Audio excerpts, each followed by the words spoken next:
Arian! Arian! Hindi ko kayang mawala ka sa buhay ko. Bakit mo kailangan mangyari yung mga ganitong klaseng aksidente? Hoy! OA! Tama na, wala naman ibang tao. Tsaka, ano nga naman itong asawa mo? Akala ko ba mamamatay na? Eh mukhang may chance pa ito mabuhay eh. Hoy! Hinahinaan mo nga yung boses mo, Kat. Mamaya may makarinig sa'yo eh. Eh, mali ko ba napapalya pa? Eh, nabangga na nga yan eh. Aksidente na. Tinanggal ko na nga yung preno ng sasakyan. Mabuhay pa rin. Eh, imbis na wala tayong problema, pero sa bagay, mukha namang hindi na ito magtatagal. Lagyan mo na ito ng unan sa mukha. Ikaw palang gumawa. Oo nga, no? Oo nga, no? Alam mo, ikaw napakatalino mo talaga eh, no? Ako, Arian. Arian, mukhang totoo na yung iyak ko mamaya. Kasi mamaya, titigil na yung tut. Ang tawag doon sa ganun, tut. Basta, tututututo. Oo, gusto ko ba sa mamaya, tut! Hindi ko gusto ko marinig. Sandali, kukunin ko yung una. Eh, teka lang naman, bago mo na siya muna patawiran ng langit o impyerno, syempre, mag-final message tayo. Ay, ako na muna. Arian, baby loves, aking asawa. Kadiri, alam mo namang inasawa lang kita kasi kailangan ko ng pera mo, kailangan ko ng yaman mo. Tsaka, alam mo, bobo ka, wala kang kwenta, para kang patay pag nasa kama. Pero ngayon, papatay na talaga kita. Buti pa tong baby best friend mo, oh. Baby loves ko na ngayon. Ito na yung bagong baby loves ko. Alam mo, Aryan, pinagplanuhan lang talaga namin. Nadyowain ka ng jowa ko kasi nga mayaman ka. Pero kung hindi ka na mayaman, ako hindi ko magtitisip. So, yun na nga. Bye! Paano ba yan, Arian? Pasensyahan tayo. Friends? Kat? Arian! Hindi pa rin po kasi tanggap ng puso ko na matos yung asawa ko eh. Arian! Bakit naman kayo ganyan umiyak? Para namang patay na si Arian, eh buhay na buhay pa yan. Po? Sa akin, magulang, syempre masakit rin sa akin yung nangyari kay Arian. Kung aksidente talaga yon. Pero, sabi naman ng doktor, ligtas na si Arian. Ano? Ligtas na siya sa critical. Temporary comatose lang at mga ilang araw, gigising na si Arian. Ano? Oo. Kaya, Buhay pa si Arian? oo, kaya, Mabuhay siya. oo, kaya imbis na umiyak kayo ng umiyak, eh, tulungan nyo na lang akong mag-pray na sana makarecover na siya agad. Eh, nga pala, halika, kumain muna tayo. Sige po ma, tara, kain tayo. Tara.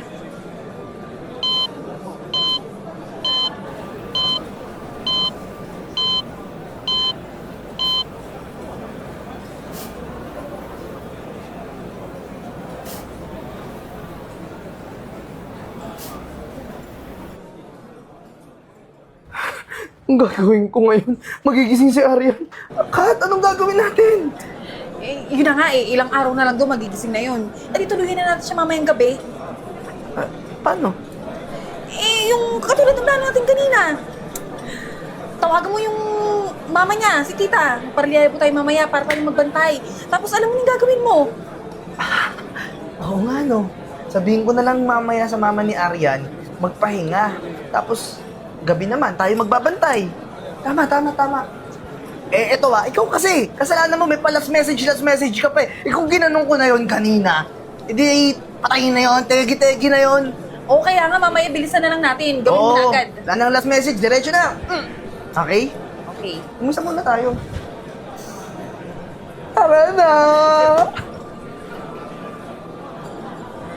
Babe, ba't dilim naman dito sa kwarto ni Arian? Hanapin mo Eh yung yun ilaw. nga nagtataka ako, sobrang dilim naman dito. Sino ba nagpatay ng ilaw nila? Hanapin mo na para mapatay na natin yung asawa mo. Alam ko, gusto ko na rin mawala yan nang mamatay na yung hayop na yan. Ay, eto, may nakakapa akong switch. Ito. May nahanap ba kayo? Arian! Hey, Bes. Arian, gising ka na? Wala akong best friend na ahas. Ha? Gising ka na, my love. Welcome back. Welcome back. Mukhang disappointed ka nga na nagising ako eh. Pwede ba? Huwag na tayong magmaang-maangan. Huwag na kayong magmaang-maangan. Huwag na tayong maglokohan dito. Diba? Gusto niyo akong mawala sa landas niyo. Uy, Aryan, huwag ka naman ganyan. Di totoo yan, ha? walang katotohanan yan. Alam mo kung gaano kita kamahal. Kaya pala sinira niyo yung preno ng sasakyan ko. Then atat na atat kayong mawala ako sa landas niyo. Tumahimik na kayong dalawa. Wala na kayong lugar para magsinungaling pa kayo. Baka akala nyo, ha? Ginagawa nyo kaming tanga. Hindi kami pinanganak kahapon para hindi ko maramdaman at malaman yung mga ikinikilos nyo. Ma, please, Aryan, huwag niyo akong idamay dito. Kung gusto niyo ikulong na lang natin, ito, ipakulong to. Huwag idamay. Mula sa umpisa, kayong dalawang may kagagawan kung bakit muntik mamatay ang anak ko. Ay, nako, si Renz talagang ikulong nyo. Siya nagbigay ng idea sa akin yun. Tsaka siya naman talagang unang lumandi sa akin. Renz, huwag paniwalaan. Huwag kang maingay. Ay, hindi yun totoo, ma. Ako yung nagmamahal sa inyo, Aryan.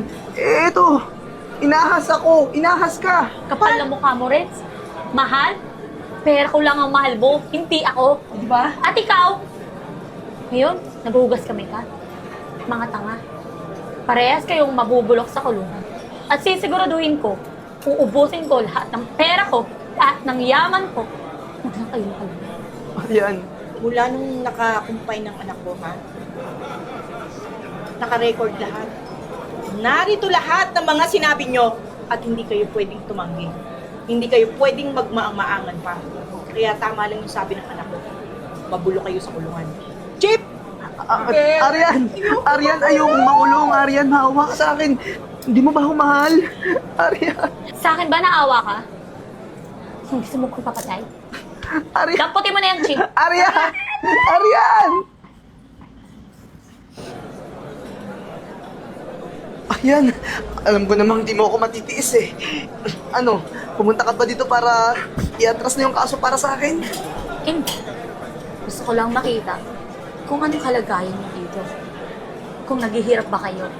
Kung pinapahirapan ba kayo ng mga kapwa niyo inyo. Aryan, iatras mo na yung kaso. Mga best friend naman tayo. Wala akong i-atras. Di ba nga sabi ko sa inyo, uubusin ko lahat ng yaman ko.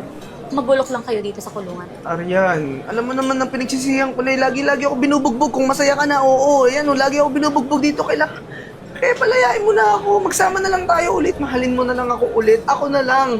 Ako na lang ulit. Well, kung binubugbog kayo dito, deserve nyo lahat yan. At gusto ko lang naman ibalita sa'yo na annulled na tayo. Ha? Hoy, huwag kang... Hindi yun totoo. Kailangan ng pirma sa annulment. Hindi ako pumilma, di ba? Wala pa ako pinipirma na. Talaga? Perma? Perma mo?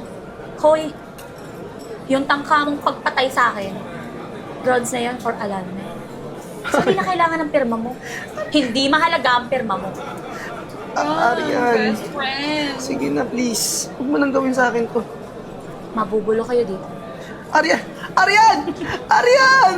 Aryan!